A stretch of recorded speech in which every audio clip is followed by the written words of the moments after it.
Oh, I didn't connect.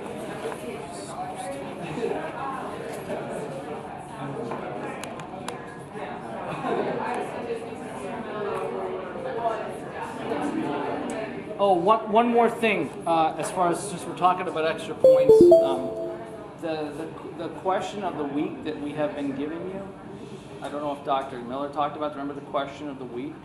You're all being graded on that for extra points. So you'll get a few more bonus points out of that too. So keep doing a good job. He says you guys are doing great. And people, I've gotten a lot of good feedback from that. So we're going to give you a few, but that'll be at the end and put it on the final too. Okay, so that's, since we're talking about extra stuff. Yeah, laptop VGA.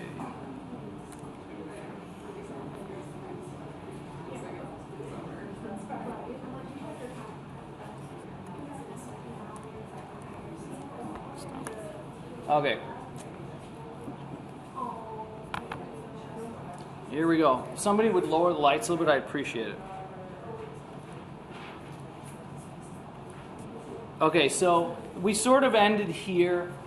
This is something you got to start getting used to, thinking in terms of flow charts and how you connect. Because in physiology, right, lots of things are interconnected, right? And that's sort of where we want to get you all to some degree by the end of the semester, so that you're seeing interconnections. It's not just this goes to this, goes to this. You're saying what else is coming into this process to make the outcome change. And that's what these flow diagrams do. All right, this is a relatively simple one, believe it or not. But so look at this and see if you can rationalize your way through it. So does this all make sense to me as to how these things are all feeding into this and ultimately increasing cardiac output? If not, that would be a good question to ask me or Dr. Miller or Nicole, right? Because I don't understand why, decreasing the activity of the parasympathetic nervous system ultimately leads to an increase in cardiac output. That doesn't make sense. So that would be a good question. So that's what these things are useful for. I like them on the final because they show that people understand connections. So by putting stuff in here, you write less.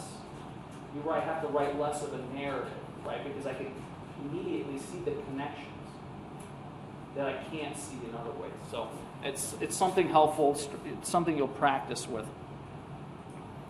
All right. So start getting more into the vessels and some of the stuff we've gone into. So in response to the pulsatile contraction of the heart.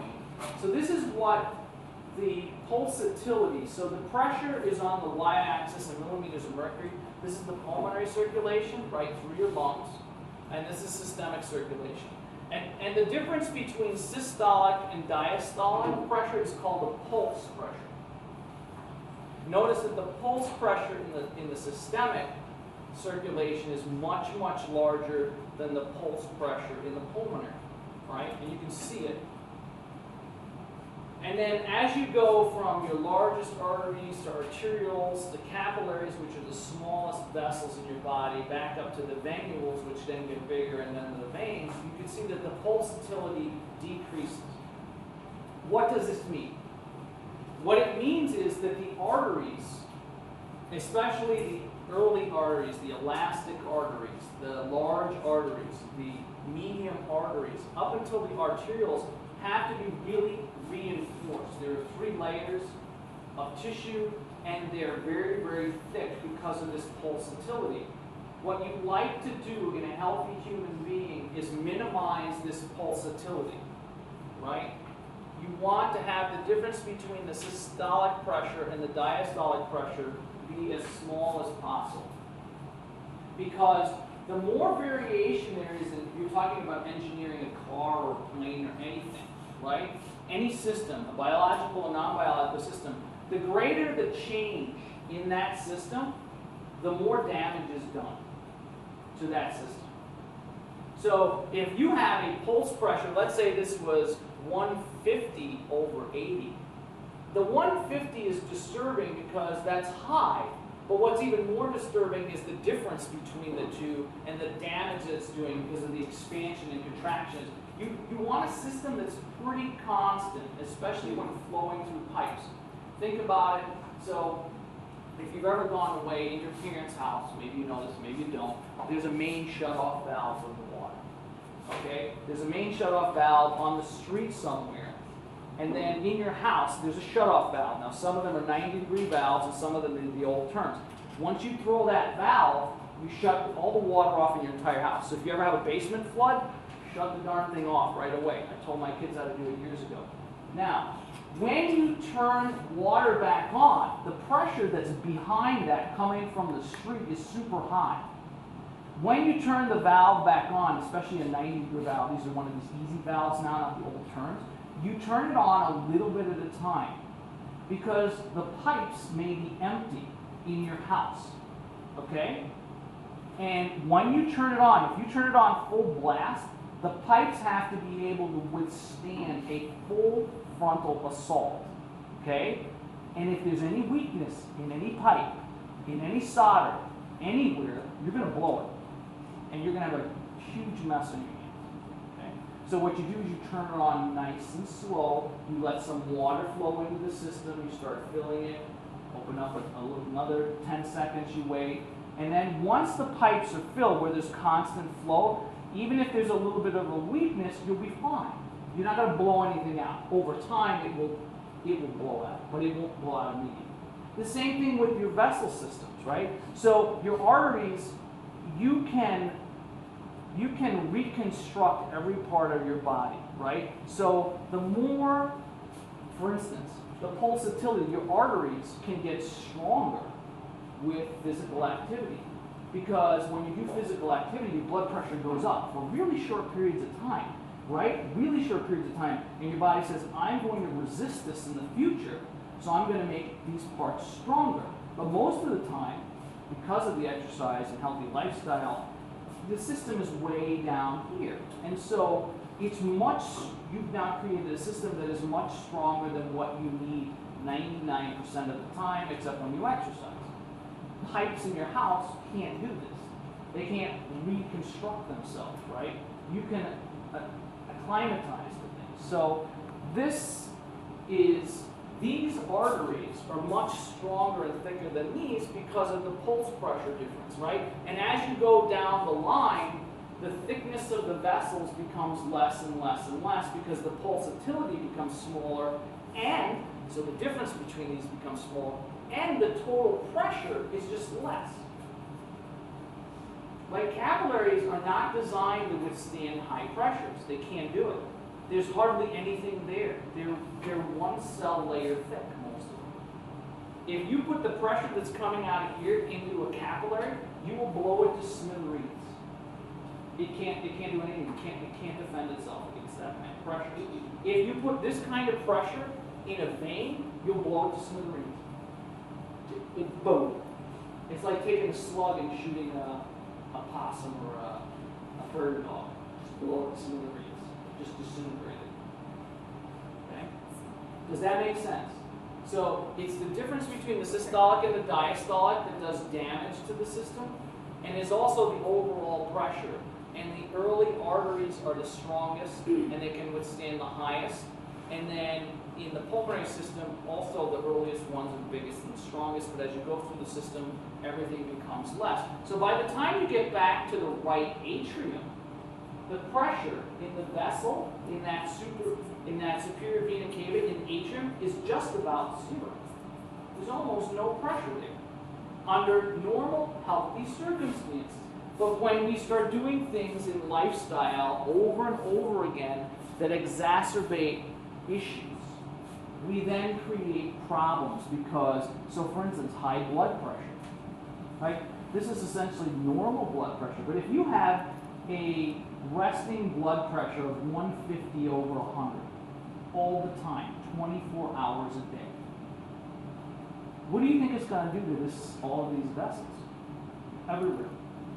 What do you think? Just take a guess. It doesn't take much of a guess to figure out what's going to happen. What's going to happen over time? What's going to happen over time? To all of the systems. They're going to get weaker. Well, they'll adapt first. They'll try to get stronger. But you never give it a break. 24 hours a day, your heart beats. It could adapt if it had time to adapt. If you could disconnect it at night. No, this is what happens. We actually have bypass. If you're waiting for a bypass and your heart is too weak, they can actually hook you up to a temporary heart machine and keep you alive and disconnect you so that it keeps you alive. You could physically, if you wanted to do that, you could do that and you could heal something. But it's, I mean, having big holes punched into you, right, it's just not a cool thing to do. But if you're already on the verge of death, take what you can get. Does that make sense? 24 hours a day, yeah. So if you're doing that, you're putting on like basically like a false heart for that. How is that giving like the arteries a break? So Doesn't give the arteries a break, it gives the heart a break. Yeah, it doesn't give, right, but you could, it does give the arteries a break because you can control the pressure. Okay, that's what The machine can control the pressure. Yeah, so that's how it will give the arteries a break, right? So that's why, one of the reasons why exercise is so good, because for a very short period of time, you push, but then you back off. When does the adaptation occur that makes everything stronger? While you're exercising? No. Muscle growth doesn't occur when you're lifting weights. Muscle growth occurs when you rest. It's the same thing here. But if you have a system that never rests, or you have a system that is out of whack, where the pressure is high, where the heart is being damaged over and over, and in 24 hours you can't shut it off, how do you heal it? You can't. You've got a big problem. Right? Does that make sense, everybody? So that's essentially what this is showing here. Okay. All right, this is essentially the Windkessel effect, which I've already talked about, right? This is where the aorta and all of the large elastic arteries work as secondary pumps. It's called the Windkessel effect, and I'll rewrite it, right? We talked about it, and that's with the Windkessel fire engines, right? Where they absorb, they expand, and then they absorb, right? They absorb the pressure, the rubber band stretches, and then as the heart is pumping less, they recoil, and that recoil keeps your diastolic pressure from dropping too low. So these elastic arteries, with the aorta being the largest of them, work as secondary pumps that prevent the diastolic pressure from going too low, which means it prevents the pulse pressure from getting too big, right? Because of what happens. And the engineer will tell you this.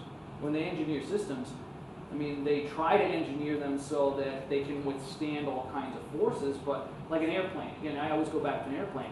I mean, when you're on an airplane, they're designed to withstand 6 to 7 times the forces they'll ever see, because you don't know. But in an ideal world, you just wouldn't fly a plane in crazy conditions, and you wouldn't have to design it that way, right? But that's just not the real world. Okay. So this is, everybody gets this? We've sort of talked about it before, and I just want to make sure everybody understands it. So what's important? The Windkessel effect, the vessels that it affects, what does it do for you? It works, two most important things. They work as a secondary pump, and they prevent the diastolic pressure from going too low, and therefore prevent the pulse pressure from getting too big. That's what's important about the Windkessel effect. All right, so this is the pressure here on the left, on the y-axis versus time. This is what happens through pressure, right? And this is called the dicrotic notch. And I'll spell that for you. It's called the dicrotic notch. Dicrotic notch. And you always see this if you would measure the pressure. And it's caused by the snap back of the aortic valve. That's why when the pressure's coming down, it temporarily goes back up, because as it snaps, there's a wave that goes back into the aorta, a pressure wave, and that temporarily gives it an increase in pressure. So it snaps and it goes boom, and then it just keeps going back. If you follow this, right, if you draw a dotted line here, you can see that the trajectory doesn't change at all, right? It's exactly where it needs to be, except for this one blip. All right. So that's just showing you where, and then it shows you where mean arterial pressure, right? And I showed you how to calculate mean arterial pressure, right? We have that equation in there. That mean arterial pressure is essentially 2/3 times the diastolic pressure plus 1/3 times the systolic pressure, right? So you take 2/3 times 80 plus 1/3 times 120, or whatever the numbers are. And that's how you get mean arterial pressure. And then just showing you a different way here. Here's showing systolic, here's showing diastolic. And this is what happens over years. Okay? This is what happens over years. So in a healthy, aging person, this is essentially what happens in the United States. This isn't what happens in Okinawa, Japan. I can assure you. In Okinawa, Japan, a 99-year-old man or woman probably has a lower blood pressure than you do. It's called a blue zone. It's where the most people live. There are these things called blue zones in the world. Okinawa, Japan, Sardinia, Italy, Loma Linda, California, parts of Costa Rica. It's where they have more centenarians per capita than any other places in the world. More people live to be 100 in Loma Linda, California than any other place in the United States. Okay? Same thing happens here. And because of those blue zones, we know that this is not normal. 40 years ago, when I was born, a doctor would have told you, yeah, you're 65 years old, your blood pressure's going up, that's normal. If a doctor tells you that now, run away as fast as you can. Because it's not normal. It happens, but it's not normal. It's pathological. Your blood pressure should not change throughout your life. It should be pretty much that 120, actually it's less. It should be like 117/69 or something like that. And that shouldn't change because you age. If it is changing, damage is occurring. Damage has already occurred, right? It needs to be fixed. That's why physicians are so adamant about controlling people's blood pressure. The damage that it causes is terrible, right? And you don't see it for 30 years. And then once you do, it's too late because all the damage has been done. Okay? So this is not normal. It should be pretty flat is what it should be in the arterial pressure. It should not keep going up. There's no reason.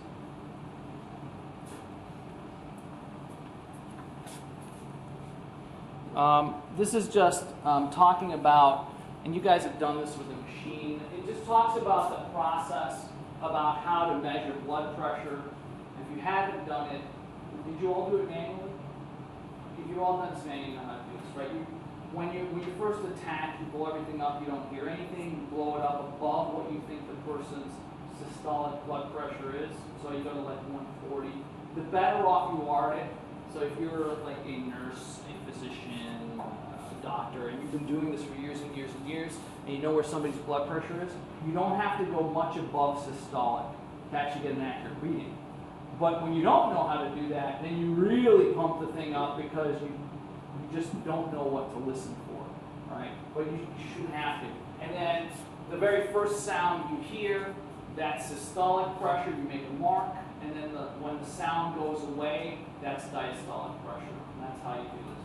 That's essentially what it's showing. I'm not going to ask anything about this. This is more of a practical thing. I think the schools, since a lot of people want to go into healthcare, they should know how you take blood pressure. But I won't ask anything about this. So don't memorize this, but it's kind of interesting. You maybe talk about it at a party. Okay.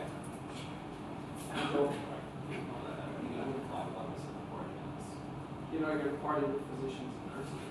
Even they don't want to hear about it. Okay. So let's all right. So dynamic adjustments in pressure. So remember when we talked about the water towers on the side of the road, right? Every town has one. This essentially is the water tower. This thing here, the change in pressure, is the pressure head, right? And these are the flow coming out of that water tower. And what this shows is, and I'll read the bottom, it says that dynamic adjustments in blood distribution to the organs is accomplished by the relaxation and contraction of circular, smooth muscle around the arterioles. All your arteries and veins have muscle that surrounds smooth muscle. the amount of pressure that's coming out of the heart, right, the pressure head that actually causes flow, right, it's not the actual heart that causes the flow, it's the pressure head that it creates. So the difference between the aortic pressure and the pressure that comes into the right atrium is what causes blood flow in your body. In fact, the heart is just a pump that generates the pressure head.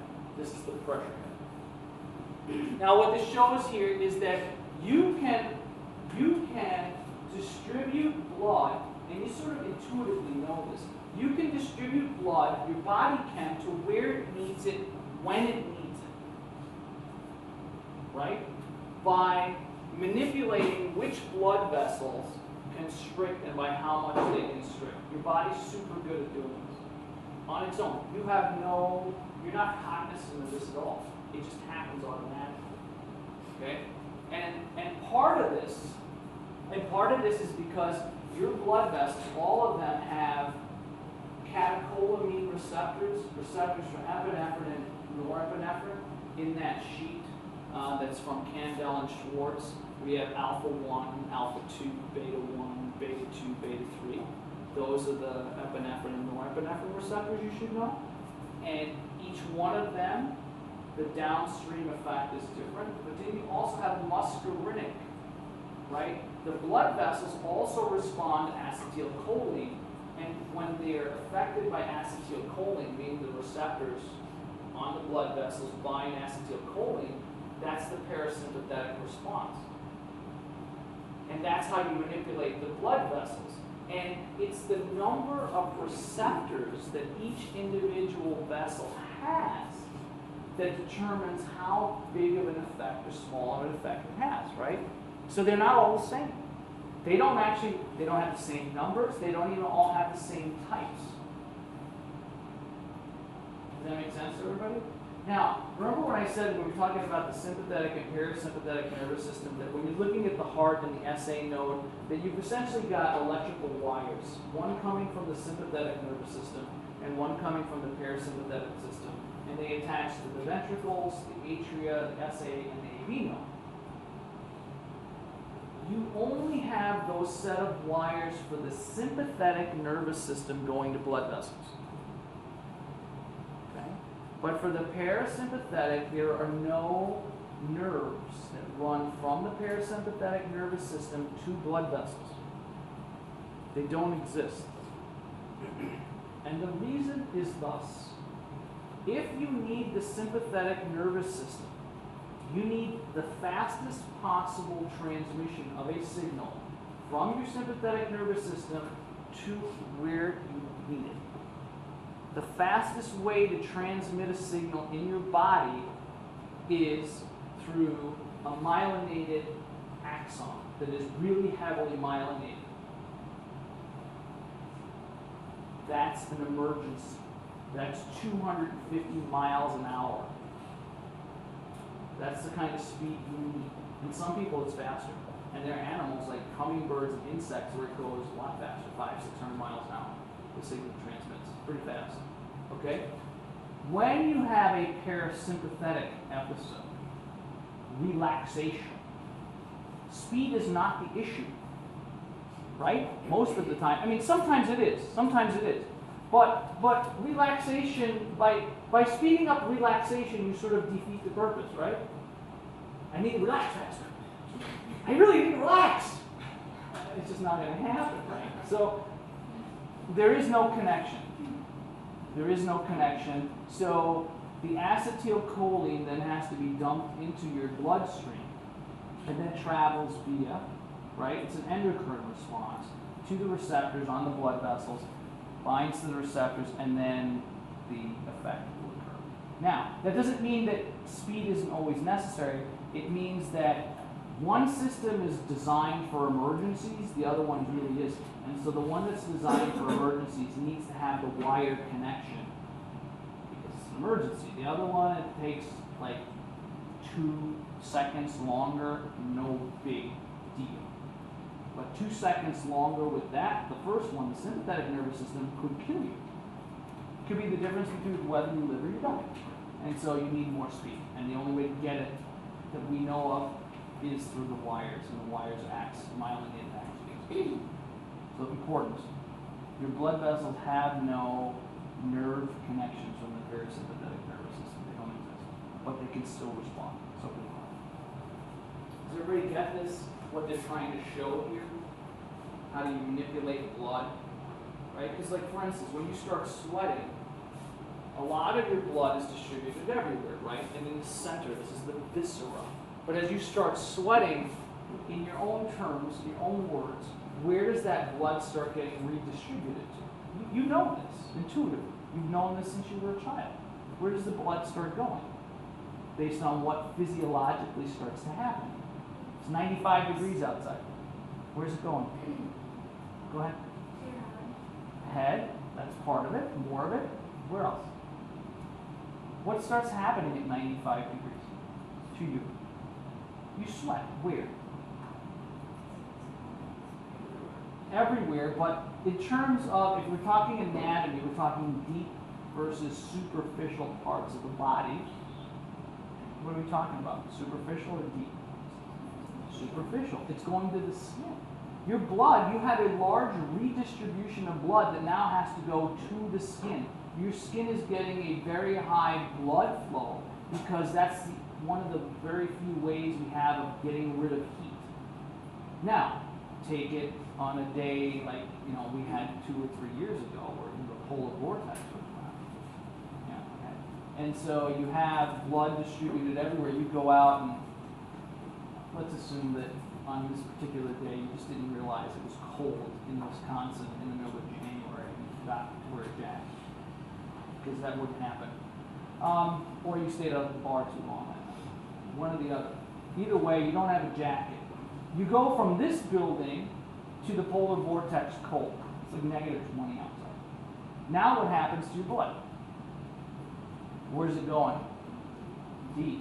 Now it's all getting redistributed out of your skin, not all of it, right? You've got to keep yourself alive, into the viscera here. And what starts to get cold first? The ladies can answer this better than the men. What are the things that start to get, yeah, your hands and your feet. It happens to men too. We're just generally larger and it takes longer. But it happens to us too, because at the end of the day, you can survive without your hands and feet, believe it or not. Right? But you can't survive if you're dead. Right? So you gotta put it where it's at. So that's what starts to happen. And so your body is trying to protect, because in both instances the body is trying to protect core temperature. Not to get too high or too low. And this is what's happening to those vessels to try to do that. It has to do with the parasympathetic and the sympathetic nervous system, the receptors, and the vessels. And every bed in your body, and we call them beds, different areas, have a different mishmash of these receptors.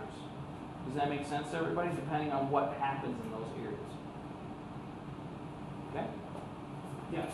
So then, just compare the heat to normal temperatures to extremely hot temperatures. Extremely hot, yeah. Then you have more distribution.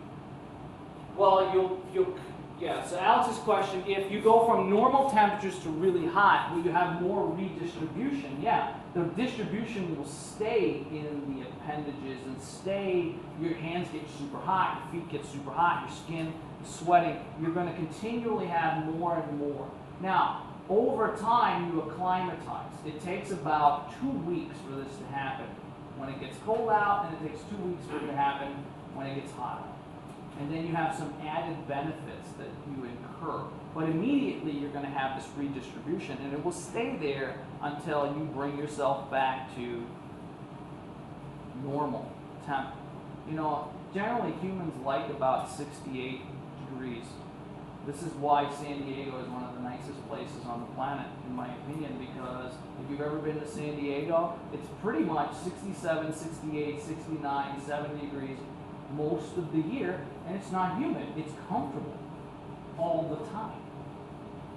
You don't have these swings. It's not like Wisconsin where you go from negative 20 to 100 within 6 months. You're never going to see that in San Diego. People it's we want to be in the thermoneutral zone for our bodies. And 68-ish generally around there, somewhere within 3 or 4 degrees is what's comfortable for most. Right? For the most, where you're not sweating, but you're not cold. You're just comfortable. That's nice, comfortable. All right. Okay, let's talk about, so this is one of those flow charts then, right? So let's go through this. So there's different ways to redistribute blood, right? You can have, one way is in A, is you can increase metabolic activity of an organ. So you're starting to run, right? You were walking, now you're starting to run. So all your organs are up, right? You're ramping up your muscles, you're moving blood away from your organs, but your muscles are getting more blood, right? So when you have more metabolic activity, what ends up happening in the muscles? When you first start running, right? You're going from 0, and now you're going to start running. What starts to happen is that the amount of oxygen in that area is now too low for the activity. The metabolites, the amount of garbage that you're producing is much higher. So that's not good. Your body says, okay, we don't have enough oxygen, too much garbage. How do we fix this? We got to get more blood in. More blood brings more oxygen, gets rid of more garbage. So what ends up happening? Your arterioles are usually one of the first lines of defense.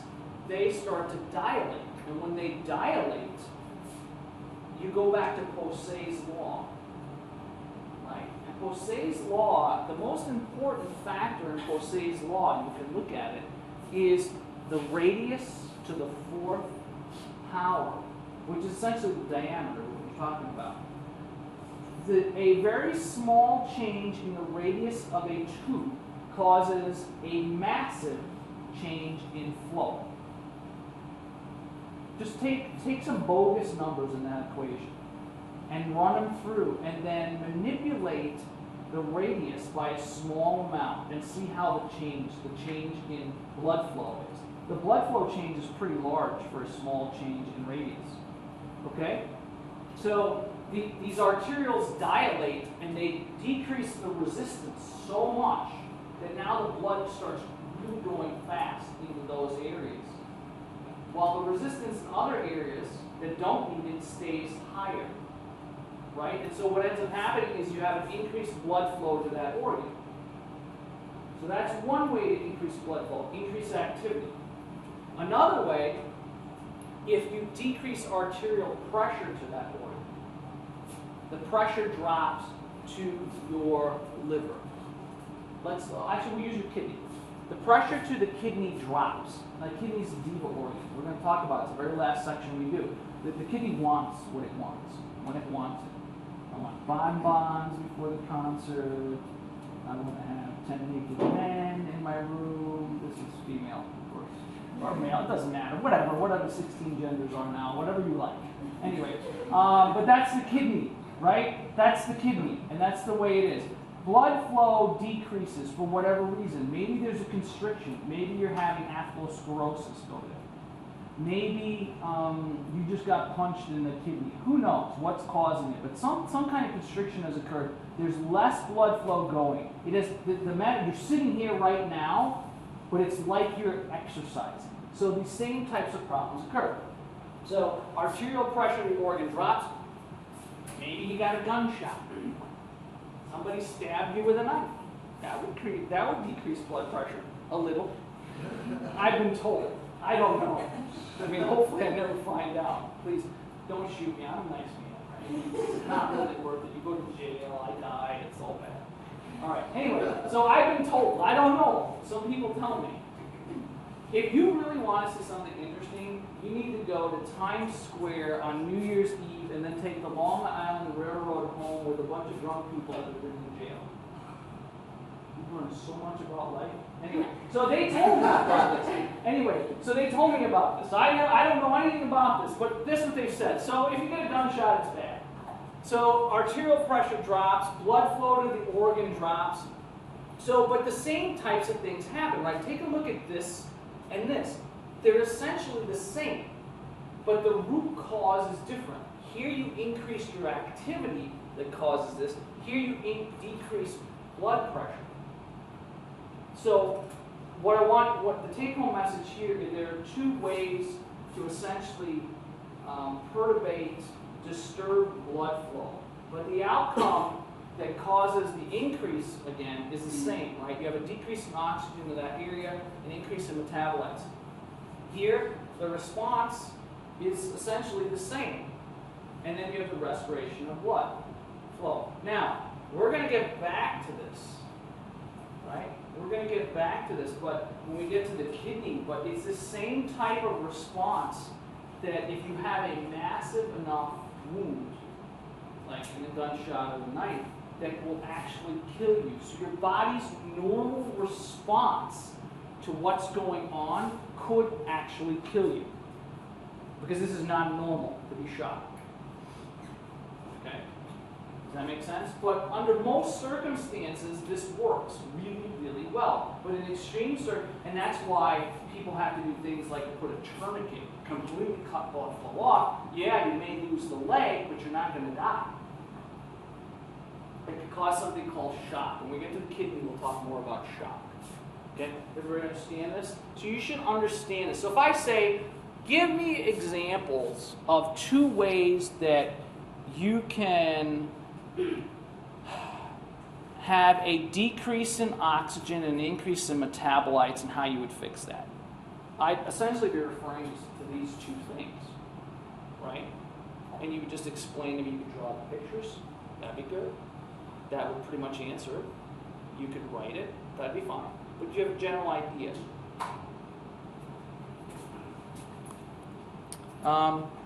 Okay, postganglionic, again, some of the stuff that we learned earlier is coming back. So now we're looking at the receptors, same response. We're talking about all the same thing, it's all connected, right? So you have the sympathetic postganglionic neurons, the skeletal muscles and arterioles, right? And you have the adrenal medulla. So if you have an increase in activity, the first one, the metabolic activity, you go from here and now you start running. Okay? So what ends up happening is your sympathetic postganglionic neurons will release norepinephrine. So that's the nervous system response. And then the adrenal gland will also release epinephrine. That's the endocrine response. Okay? It gets dumped into the blood. This goes directly to where, because it's got wires, remember this is sympathetic, this has got wires everywhere. You have an increase in norepinephrine in the extracellular fluid. And in this case, smooth muscle of the blood vessels, this binds to alpha receptors. Alpha-1 receptors. Alpha-1 receptors cause constriction of blood vessels. If you have primarily alpha-1 receptors in a blood vessel and epinephrine or norepinephrine is released, that blood vessel will constrict. Because that's what they do.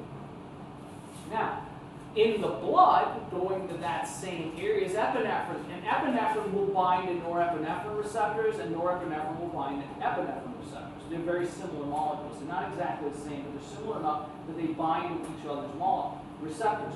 So then, now we get some extra epinephrine that comes in and also binds to more alpha-1 receptors, so you get even a bigger constriction. Now, the problem is that you may not just have alpha-1s, but you may also, in that same area, have beta-2s. Beta-2s exclusively dilate blood vessels. Now you see the problem. You have a sympathetic response, an endocrine response.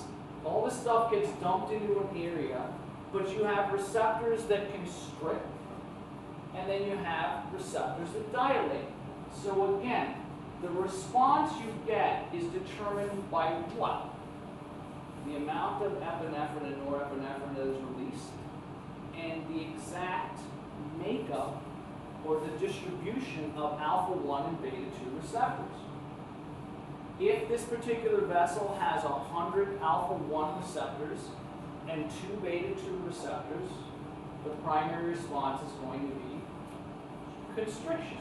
If you flip that around, 2 to 100, the primary response is going to be dilation.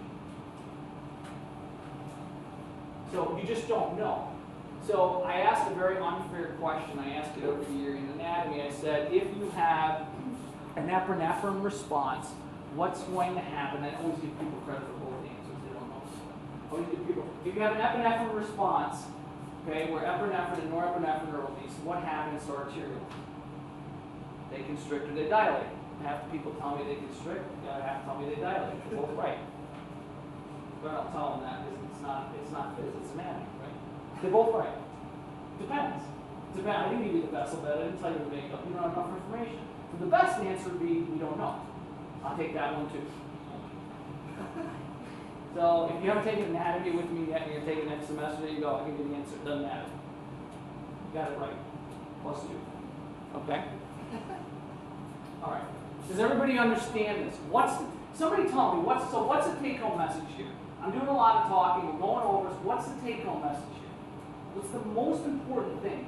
Take everything I just said about this. What is the most important thing about determining an effect when it comes to epinephrine, norepinephrine, sympathetic nervous system, adrenal medulla? This is the sympathetic side, the fight or flight response. Yeah, here. It depends on the specific arterioles and That's also the amount of the neurotransmitters. The amount of neurotransmitters, yeah, and the distribution of the receptors. That's right. Which bed, how much is released? Because sometimes less creates more, believe it or not. Physiology is really, really complicated when you understand it.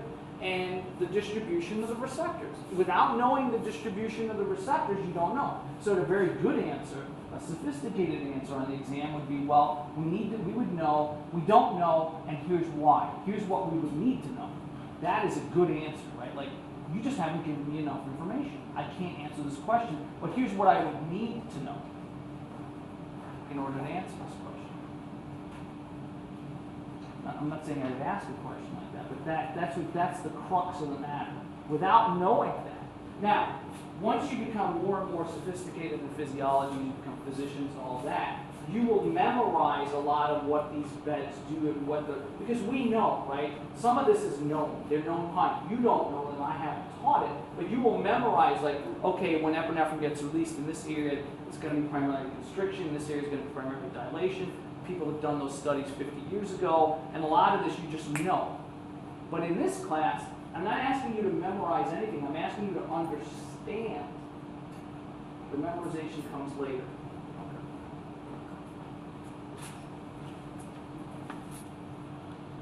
All right, you can read that. You can read that. So these are vasoconstrictors and vasodilators. You should know a couple of each of these in each of these categories. So sympathetic nerves cause vasoconstriction. Vasodilators like nitric oxide. Okay, nitric oxide is very, very interesting. Nitric oxide is produced through a very interesting reaction that involves arginine, and it's a vasodilator. One of the donators for nitric oxide in your body is dark chocolate. One of the reasons you feel good, there's 2 reasons why you feel good. Oh, 3, 4, maybe 4. All right, we'll get to 4. There are 4 reasons why you feel good when you eat chocolate. Okay, depending on the mix of the dark. And 1 is the sugar, 2 is the fat, 3 is the nitric oxide that your body produces. You vasodilate. We used to do this years ago. We used to do a lab before the biopack here called the food lab. And so I would assign people different foods, and you would take your blood pressure and your heart rate, and then for a week you'd eat different kinds of dark chocolate, olive oil, green tea, crappy chocolate. So I'd go to the grocery store and quite literally would buy a box like this, and I'd just start handing out candy to people. No, this is what we did, and we had to do this you had to make these logs, and we have data. I have data that proves that dark chocolate will dilate your blood vessels. I also have data that proves that green tea within an hour after you drink it will dilate your blood vessels. I'm going to publish it. So it's in sort of a known quantity, right? So it will dilate blood vessels. Nitric oxide, dark chocolate, good. Anything that's got blue or purple hues in it. Vasoconstrictions, epinephrine. Angiotensin 2, we're going to get to more of when we get to the kidney. Vasopressin, these are the same well, it's not the same molecule. These are vasoconstrictors. These are also vasodilators. Here's the trick, right? Epinephrine is a vasoconstrictor. Epinephrine is a vasodilator. Because of the beta 1, beta 2, and alpha 1s, right? It's kind of tricky, but it's true. Vasoconstrictors at local controls, endothelin. So I would say 2 from every category. Here it'd be easy. Here it'd be easy. Here's only 1 that you should know. A couple of for neural control, hormonal control, local control. Okay, last. So that's the last one for today. All right, big picture today. Important things. I'll sum it up for you. Parasympathetic and sympathetic. Parasympathetic nerves don't exist to blood vessels. The effect of epinephrine, we haven't talked about the parasympathetic yet, right? The effect of epinephrine and norepinephrine on vessels is determined by the specific vessels and essentially their distribution of alpha 1 and beta 2 receptors. Right? The pressure head, your body can redistribute blood to different areas. We talked about the Wynn-Kessel effect. You know what the dichrotic notch is. You should memorize this. This is easy peasy. All right? Questions on anything? All right. Have a good one.